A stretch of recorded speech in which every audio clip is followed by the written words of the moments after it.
So we have the amazing Jon Norton, who we've mentioned we're so honoured and privileged to have on our call today. So Jon, we'll hand it over to you. Thanks so much for joining us. We're very excited. It's been a while since we've actually spoken to you, but happy Thanksgiving holiday weekend. Good day, mates. Well done. Have you been out here?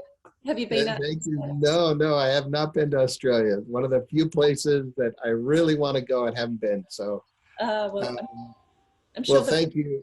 Thank you for that. And what a great tribute to all those who broke rank and moved forward. I'll tell you, just sitting there looking at the names, I just want to shake everyone's hand and thank them from our family. This has been a really special thing for us to see so many people benefiting by both the product of ASEA and the business of ASEA.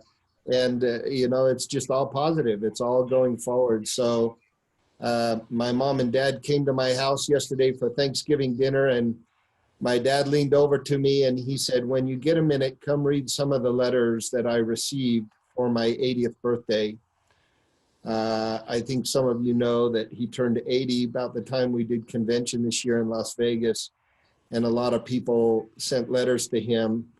And he said 9 out of 10 letters include something that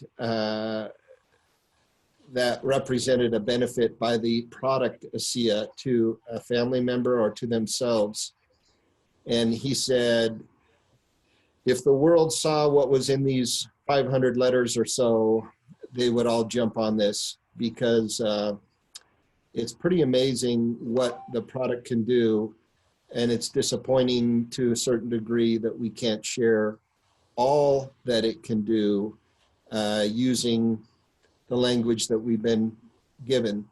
So he's had to go through each one of them and kind of identify all the things that ASEA is doing, and he has kept a really great record of all of that, and hopes to one day show a lot of people the real value of the product. Anyway, thank you very much for the introduction. I'll let you guys kind of drive, ask questions, tell me which direction you want to go, but Melissa and Bart, thanks for having me on. Thanks, Jon. We heard you've got a lot of snow out the window too, don't you? Thanksgiving. We do. It's coming down very hard right now. Very hard. Well, we're excited about that. We're going to be there next week. I haven't skied for 9 years, so we're going to be hitting the slopes over there. Awesome. We're glad that all of the major resorts open today, so you're going to have great snow, a lot of powder. Good stuff. Good.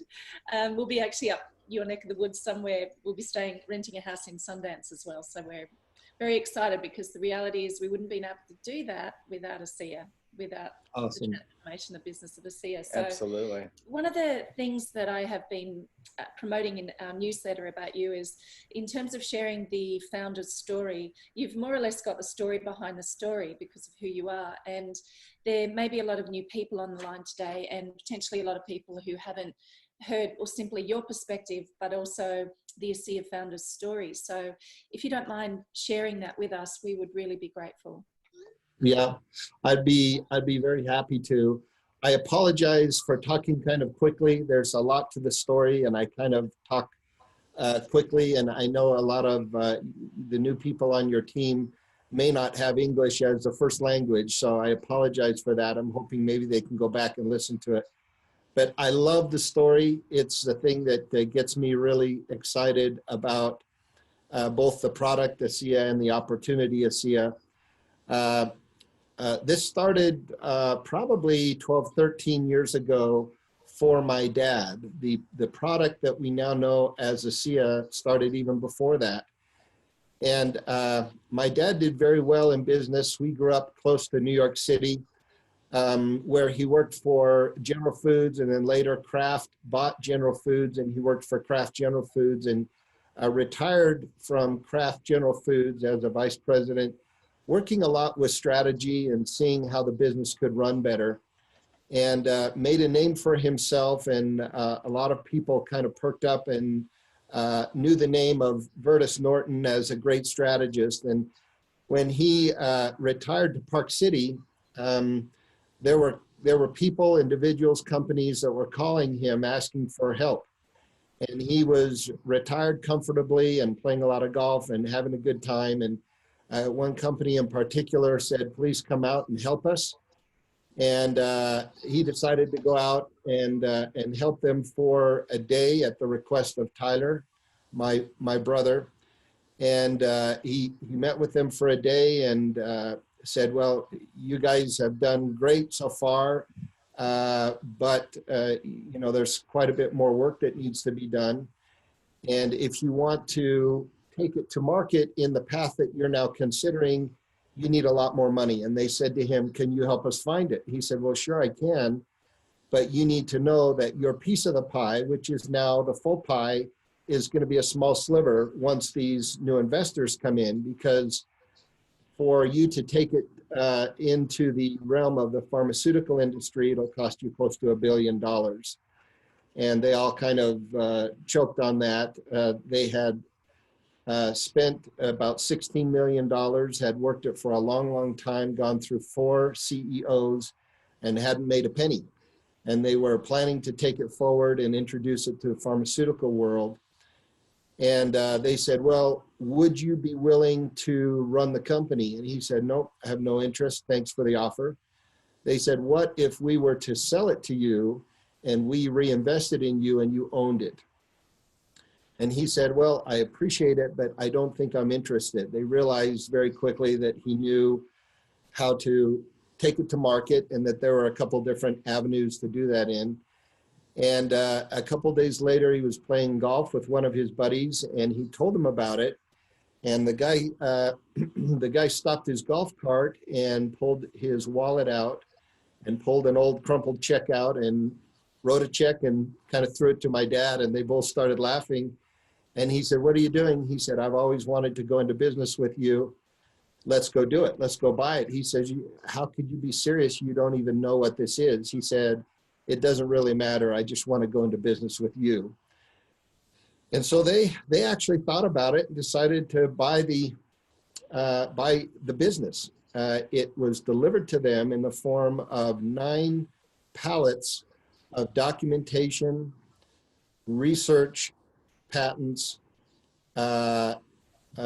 information from major universities, University of Indiana and Washington, Stanford, Harvard, UCLA, a couple others that had done research on this product. And they really didn't know the first steps of how they should make a play on this. It was a business play at the time. And they thought, let's prove what it is and introduce it and understand a little bit better the mode of action or the mechanism of action in the body, why it works. And then we'll flip it and we'll just sell it to a big pharmaceutical company and they can take the ball and run from there. It's a business play and let's flip it and make some money. And they started introducing it to individuals who had connections into the pharmaceutical industry here in the United States, but ties all throughout the world: GlaxoSmithKline, Johnson & Johnson, Baxter, Bar Pharmaceutical out of New Jersey expressed real interest, and they got on a Learjet and flew to Salt Lake City, and they entertained them for a day while some of their scientists took the product to some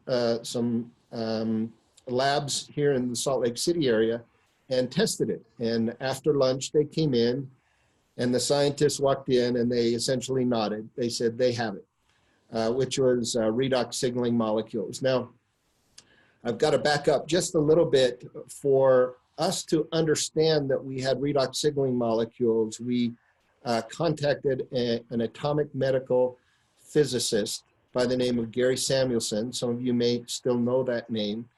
Gary initially was not interested at all. He said, everything having to do with salt water has already been discovered. I have no interest. But he said, I do want you to look at a couple other things. And they said, well, we thought you would say that. So they had brought a bunch of the science that some of these universities had gone through, and they handed it to him and said, take a look at this and let us know what you think. And he looked at it over the weekend and could not believe what he was seeing and what these scientists were saying. And when Monday morning rolled around, he got on the phone early and started calling them saying, how can you say this? How can you say that it does this and this and this? And they said, we don't know why it's doing what it's doing, but we can tell you that it's doing all these things. And he got back in touch with my dad and said, I'm fascinated. He said, you've got my attention. I think you have something here that the world doesn't know about yet, and I do want to study it and understand it. And he pretty much locked himself in a room up close to the University of Utah and studied it for close to 2.5 months, and called my dad and said, do you have any idea what you have? And he said, no. And he said, well, I'm not going to tell you over the phone. Meet me at the office. And they walked in, and he closed the door and pulled his chair up and sat down. And he asked the question, do you know what you have? And they said, no.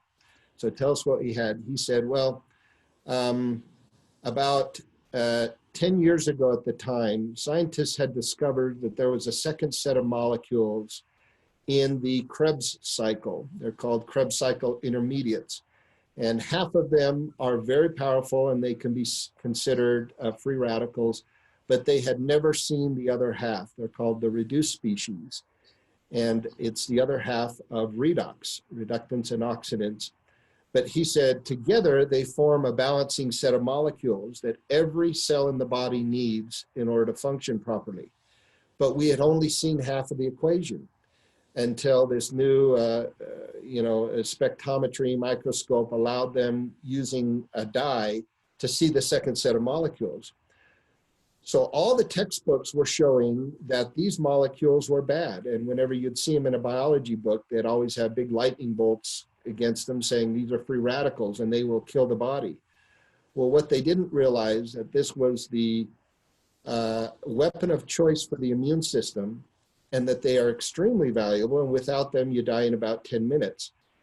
What they realized was that this second set of molecules would balance them and would allow them to work hard in the body without destroying other parts of the body. So one's the army, the other is the shield. And as he explained this, he said, this is called redox signaling molecules. Well, it went over their heads. They had never heard of that. It was really a new concept even in the scientific field. And he said, what's the application? He said, you're not getting what I'm saying. He said, you can't compare these to anything. There's nothing like them. They work in concert with the body, the way the body was designed to work. Your body and the immune system is much more powerful than anyone really understands. And these are the key components that make the immune system work.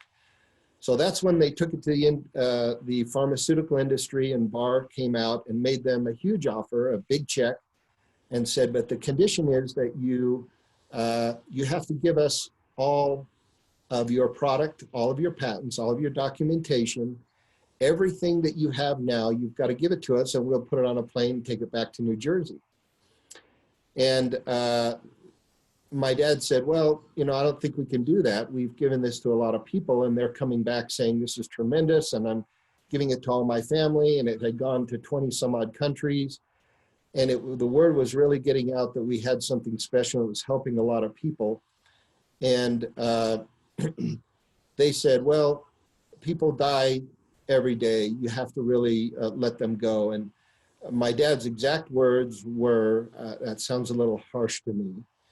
And they said, well, if you want to cash the check and work with us, you've got to do that. Well, meantime, Dr. Samuelson's kind of kicking them under the table saying, don't do anything until we've had a chance to talk. And he kind of cornered them in the room before they left, but when they were alone, and said, I could live 100 lifetimes and never see something like this. This belongs to humanity, and we have to find a way to get it to people rather than give it to them, because it was his understanding that they would bury it, that they would shelf it, that it was so powerful and effective that it would hurt the industry and hurt their products that they had spent literally hundreds of millions of dollars on.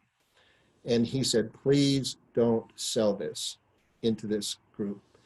So they said, we'll give you our answer. They picked up and left, hopped on their Learjet, flew back to New Jersey. And my dad and his partners went in and talked to Orrin Hatch, who was a Utah senator and ran for president, for a nomination for president of the Republican Party, I don't know, a long time ago.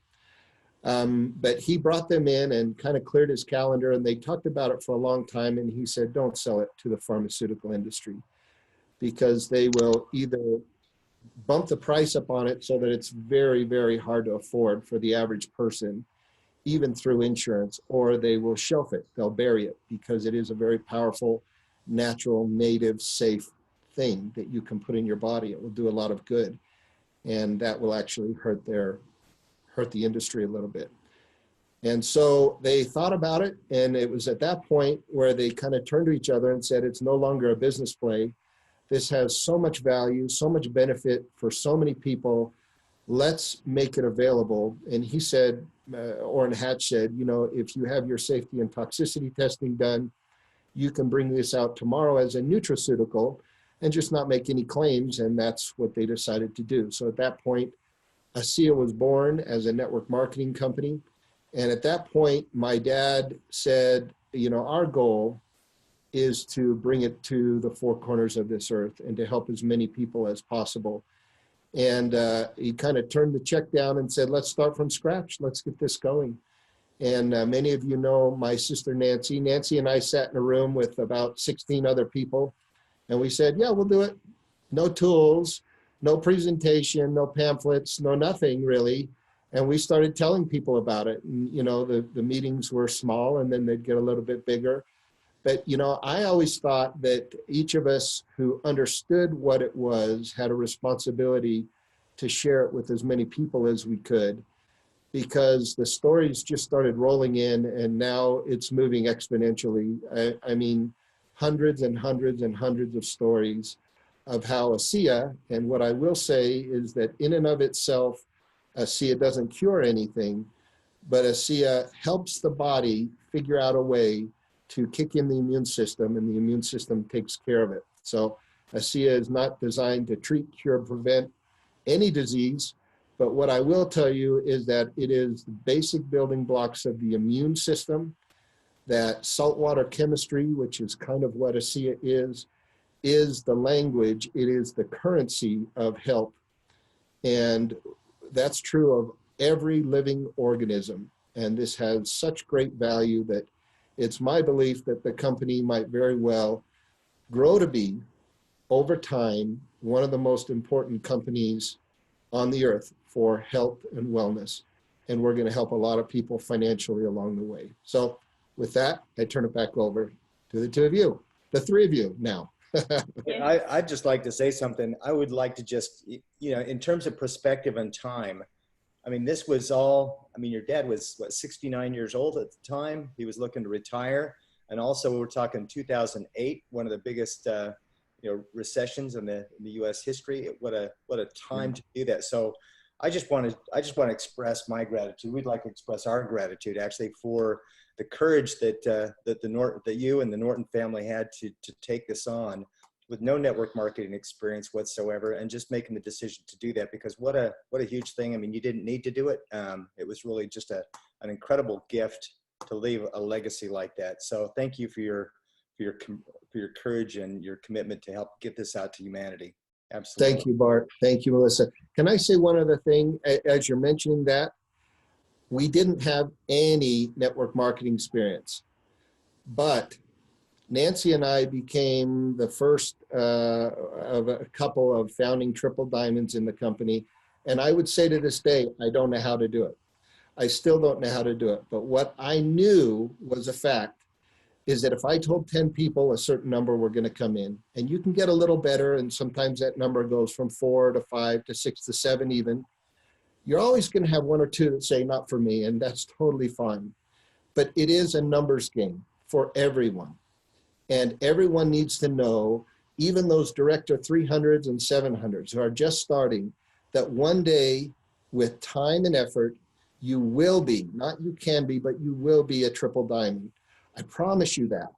If you stay with it, that will happen. Anyone can do it. I did it, and I'm not a salesman. I'm not a network marketer. I just like telling people about it.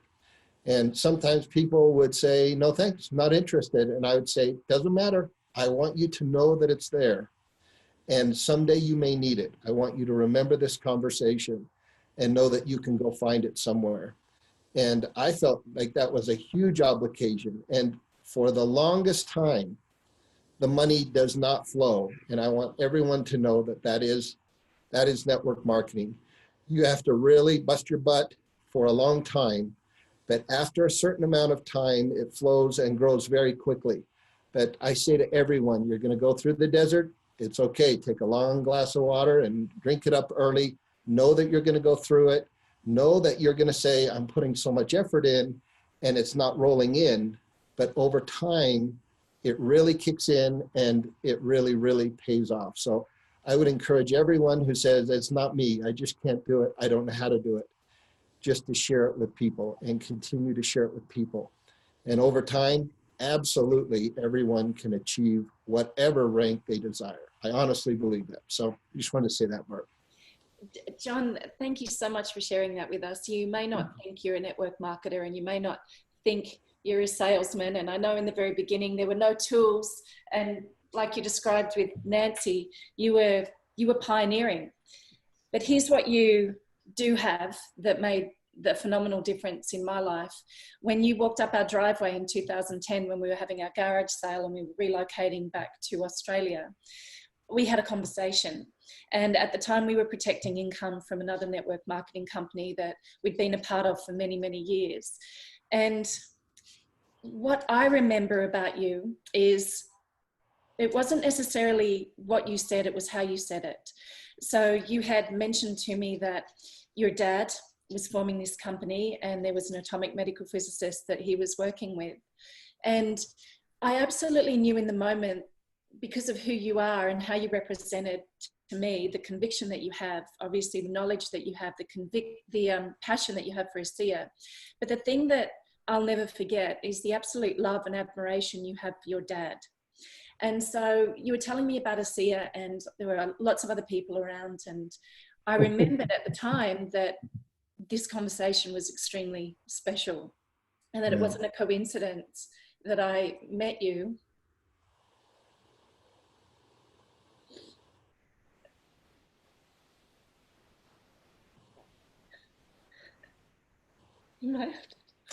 It really was profound, Jon. I remember Melissa saying that, hey, we need to keep this in mind. And it wasn't. Sometimes it's not just the right timing.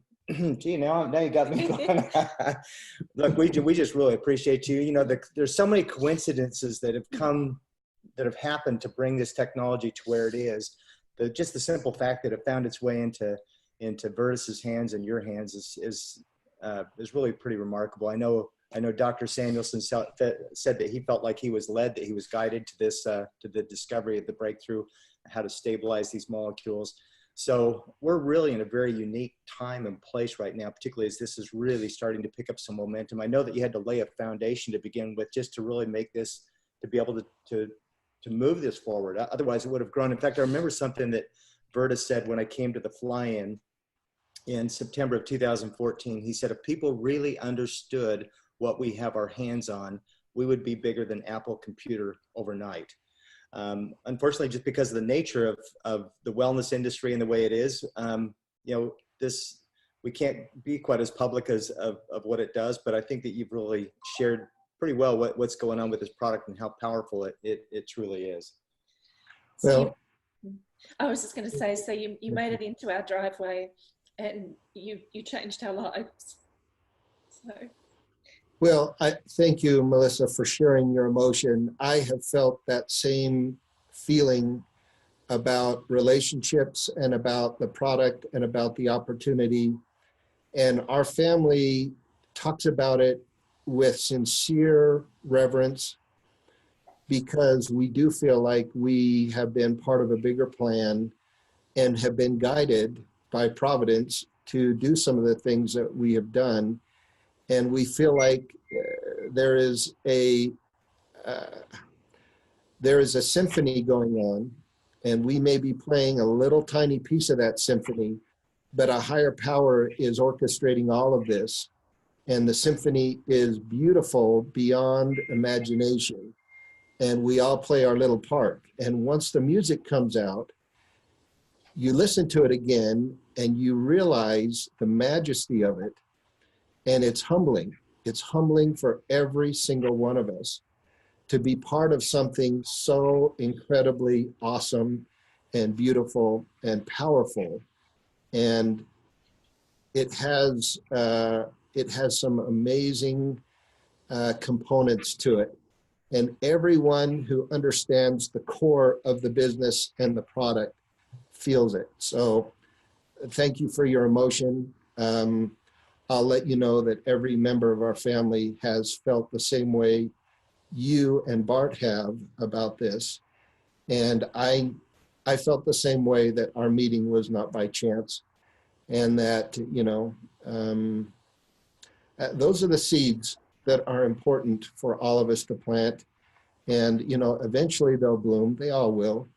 And you never know that if you've shared something very, very important and valuable, that someone 2, 5, 10 years from now may come back and say, I remember something and I need to go back and look at this again. And a lot of times we're prompted to do that for a very important reason. I don't know how many of us it will help in the long run, health-wise, but there's value in our relationships as well. So thank you for that. Thank you so much, Jon. I've got myself together now.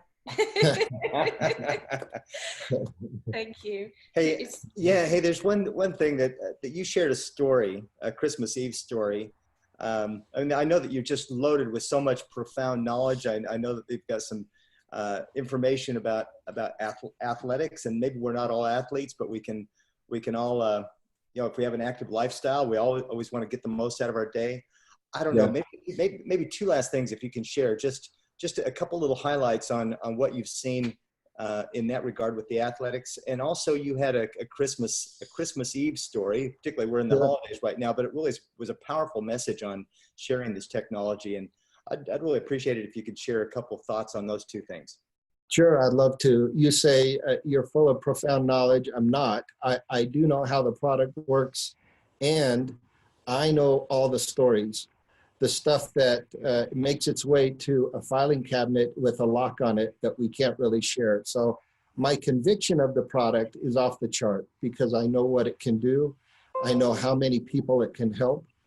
And so that's what drives me. That's what motivates me, knowing how important it is for people. But sure, I'd be happy to share a couple of things. See, how the product works in the body is a different topic that I love talking about because it took me a long time to figure it out, asking a lot of questions and reading a lot of books. But it helps me to know that it's not miracle after miracle after miracle, that there's actually a process that the body uses to take the ASEA product in and start to repair things, which is exciting to me because we know that process works in the body. The athletic side of things really came about through Nancy, my sister's husband, Mark Tinnell, who is a cyclist, and he's on a team, and they actually do real rigorous, difficult, long races together where they kind of work together as a team. And one morning he got on his bike with the rest of their team and went from the valley of Salt Lake City up close to the top of I think it was Brighton Mountain. So all the way up to the top of the mountains above Salt Lake City.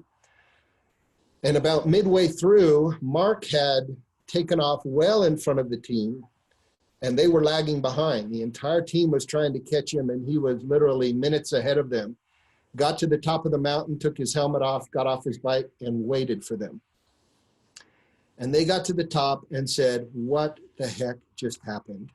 We have been pushing as hard as we ever have, and we can't keep up with you. What are you on? And he drove down to the bottom of the mountain, got on the phone and said to my dad, you have a performance enhancer.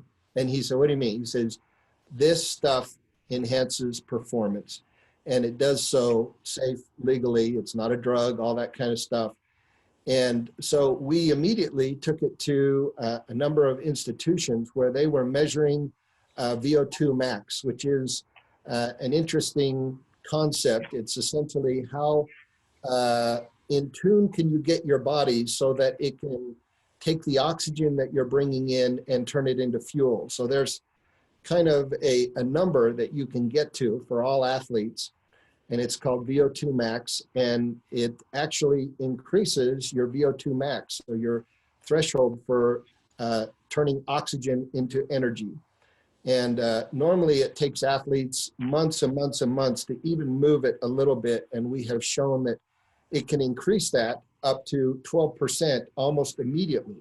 So a lot of the work that was done on this was done in the Human Performance Lab at Appalachian State, working in conjunction with the University of North Carolina, Duke, Wake Forest, and a couple others in Raleigh, North Carolina, close to Research Triangle Park, where Dr. David C. Neiman did some studies on athletes given ASEA and a placebo to see if ASEA was real. And what they found was, in their terms, astonishing, remarkable, in some cases unbelievable.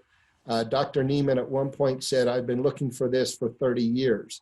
So this does not make you stronger. It doesn't make you faster. It allows you to go longer, harder.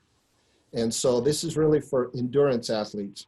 And once you understand the components that make up the different energies that you can take into your body, fats, proteins, and carbs, you understand that there's a relationship, and really the only two energies are not proteins. Proteins will help infrastructure, but it's fats or carbs, and they trade off. So if you want to go fast quickly, it's carbs. If you want to go long, it's fats. But you have to have kind of a burning of one to have the other. So what this allows you to do is spare glucose in your bloodstream so that it can be there at the end of the race, allowing you to go longer. So, you know, there's some diagrams that if I were to show you, you'd say, oh, it makes perfect sense. But essentially what you're doing is, a lot of the athletes take in as much carbs as they can. Right before a race, you can get about 390 grams of carbs in your body. And at that point in your blood and liver, you're full. You can't do more. They've actually done studies and shown that, you know, if you continue to eat carbs, you can't get more than about 390 grams in there. So at some point, you're going to run out. But ASEA helps the body use fats, fatty free acids from adipose tissue, mainly in your stomach, and it can use it as a source of fuel. And when you look at what kind of ATP, adenosine triphosphate, is built from fats in comparison to carbs, you realize that that form of energy is more than 2 times as effective. Meaning if your car now gets, and I'm in the US, so I'll use miles, but say it's 30 miles to the gallon, this would give you 65 miles or 70 miles to the gallon. It simply allows you to go longer because you're using your own adipose tissue fats. And the body's using that form of energy to help you go longer. So that's all I'll say on the athletic side, but it is a great, great advantage to those who use it, especially for long-term swimmers, hikers, bikers, anyone who's doing kind of more of a long-term thing versus sprinting. A buddy of mine went up into the mountains hunting elk, and he's a bigger guy. And he took some early in the morning. He said, I could not believe the energy I had. He said, I walked the entire day. And he lost quite a bit of weight. And it's a great, great benefit to those who have interest in losing a little weight. But he said, I could keep going. I just kept going and going. And so if you haven't tried it for that purpose, you should. So let me turn quickly to the story that you're referring to. This is something that happened when I first moved into my current house. We had some friends down the street that said, we'd love to get together for Christmas Eve. And they were coming to our house, and it was literally 5 or 5:30 in the evening on Christmas Eve. And my wife was preparing some kind of dessert and missed some kind of ingredient. And she said, would you quickly run to the store? I think they're open till 6. And grab this for me. I need it for what I'm making. And I hopped in my car and took off, and it was very, very quiet in my neighborhood. You know, the Christmas lights were on all around me. And as I was driving down the street, it seemed like I was the only one there. And as I turned the corner and went down the street towards the grocery store in our area, I live kind of up on that mountain on the other side of Sundance, where you're headed. I'm on Timpanogos Mountain. I came to a four-way stop and looked left and right, seeing no cars were coming, started to go through, but a flash caught my eye on the left side. And I looked back over and realized that there was about a 10 to 15 foot flame coming up from the rooftop of one of the houses, not the house on the corner, but the next one in. And I sat there and looked at it and thought, it is so quiet, so serene. No one knows that that flame is there. And that house is probably pretty close to going up in flames. It had not snowed or rained, so everything was pretty dry. And I quickly turned my car left and parked in front of their house, threw my door open and ran up to the front door and knocked on the door. And I could hear people inside, and I wasn't just gonna wait for 30 or 40 seconds. So I knocked on the door again. No one was coming. I was getting frantic for their safety and for their house. And I opened the screen door and kind of pounded on it. And I could hear them talking. And at this point, I gave them 10, 12 seconds. And I got frustrated. I started hitting the doorbell. And after a few more seconds, I checked the knob and opened the door. And it was open. And the whole family was in there on the floor, with the exception of one or two. They had several kids. And the dad looked at me like, what the heck are you doing? Get out of my house. Who do you think you are? And he was very, very frustrated and even mad. And I looked at him in the eye and I said, calmly, I said, your house is on fire. And he did not move. His wife didn't move. They thought, you're an idiot. Get out of here. And I said, your house is on fire. There's a flame on your roof. And he still didn't move. And I walked into his house, leaned over his couch, and I yelled at him. And I said, your house is burning down right now. Come out and I'll show you the flame. And he got up very slowly, and I waited for him at the door, and I opened the door for him, and he walked out, looked up and couldn't see it. And he looks at me. I said, back up, it's there. And he walked closer to the sidewalk to the front of the house and saw a massive flame. At this point, it's 15, 20 feet tall. And it was burning right next to his chimney and his roof line. And he erupted. And he yelled to his wife and he yelled to his kids. And he asked me to go around the back and get a garden hose that I could use that hook up the front. We might be able to get some water on it. I knew it was futile, but I said, hurry and call the fire department. I haven't called them yet. And he called them, and I sat there and helped. We couldn't reach the flame. It was a 2-story house, pretty big house. And I sat there and I just went back to my car and I watched the whole house burn. And the family came out. One of the sons was literally in the shower when I went in. He came out with just a towel and a couple things on. And they kept running back in, go get this, go get that. Well, long story short, I went down and grabbed what I needed at the store and came back. And as I was driving up to our house, I could see huge billows of dark smoke rising above the tree line. And I knew that the house was just engulfed in flames. And it was, the whole family was out there. There were neighbors trying to comfort them. And I stopped for a minute, but you know, there were 50, 60, 70 people out there with the fire department and hoses everywhere. And I drove by that house for the next probably 2 months. And most of it was covered in a tarp. They eventually had to tear down most of it and rebuild the whole thing. But later, I stopped at the house and I walked up and I knocked on the door. I said, you remember me? And the guy said, no. I said, I was the dingbat that walked into your house way back when. And he thanked me at the time. He didn't realize it, of course, when I first went in, but he realized that what I was doing was important to him and important to his family and for their safety. And the more I think about that, the more I tie it back to the way I feel about what I know ASEA can do. And Sometimes people don't know that their house is on fire, and we'll say something and they'll say, yeah, yeah. And sometimes you need to knock a little harder. Sometimes you need to push your way in, and they need to see in your eyes, which is super important, that you're sincere and that you're there to help. And when they see that, they will listen. And I can give you dozens of experiences with ASEA where people initially said, yeah, yeah, you're just another product. You're just another company. I don't know what this is, but it can't be real. And I have to push the door open, so to speak, and look in their eyes and say, I promise you, you need this. I promise you, you need this. This is valuable.